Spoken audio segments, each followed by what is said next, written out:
जी, तो दोस्तों आज के iFactioner के लर्निंग वीडियो ट्यूटोरियल में हम देखेंगे इंग्लिश के वर्ड सिटीज़न का मीनिंग और फिर इंग्लिश के वर्ड सिटीज़न को यूज़ करते हुए इंग्लिश में 3 सेंटेंसेस बनाएंगे और उन तीनों सेंटेंसेस की ट्रांसलेशन को उर्दू और हिंदी में समझेंगे। ट्यूटोरियल ज़रा गौर से देखिएगा क्योंकि आखिर में है एक छोटी सी एक्सरसाइज। तो शुरू करते हैं जी अपना आज का iFactioner का लर्निंग वीडियो ट्यूटोरियल।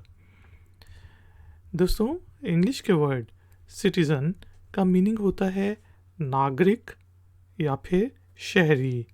ये सिटी से निकला है और किसी लैंड में रहने वाले, कंट्री में रहने वाले जो लोग होते हैं उनको वहाँ का सिटीजन्स कहा जाता है। चलिए वर्ड सिटीज़न को यूज़ करते हुए अब इंग्लिश में 3 सेंटेंसेस बनाते हैं। यहाँ पे हमने पहले सेंटेंस में कहा every adult citizen has the right to vote कि हर बालिग नागरिक शहरी के पास हक है कि वो वोट करे।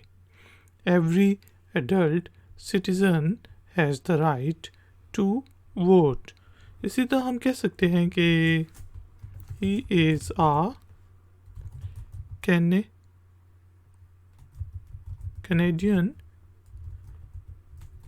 सिटीज़न। हम सिंपली ये भी कह सकते हैं कि वो ही इज़ अ कैनेडियन, या फिर हम ये भी कह सकते हैं ही इज़ अ कैनेडियन सिटीज़न कि वो कनाडा का नागरिक है, वो कनाडा का शहरी है।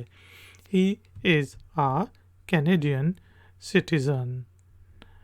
इसी तरह हम कह सकते हैं कि we should respect the rights of every citizen कि हमें हर शहरी, हर नागरिक के हकूक़ को रिस्पेक्ट करना चाहिए, यानी कि उनके हकूक़ का ख्याल रखना चाहिए।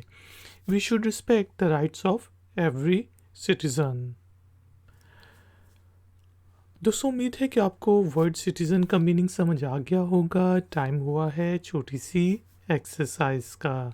तो एक्सरसाइज के तौर पे आपने इंग्लिश के वर्ड सिटीज़न को यूज़ करते हुए इंग्लिश में एक छोटा सा सेंटेंस बनाना है और उसे नीचे दिए गए कमेंट्स बॉक्स में पोस्ट कर देना है। हम में से कोई पॉइंट आउट कर देगा अगर उस सेंटेंस में कोई गलती हुई। वीडियो पसंद आई है तो लाइक का बटन ज़रूर प्रेस करें, वीडियो को शेयर करें और अगर आप चैनल पर नए हैं तो चैनल की सपोर्ट के लिए और नई नई नोटिफिकेशंस के लिए चैनल को सब्सक्राइब करके बेल आइकन को प्रेस कर दें। मिलेंगे एक और नए वीडियो ट्यूटोरियल में। Until then, take care, keep learning, keep enjoying. Good day.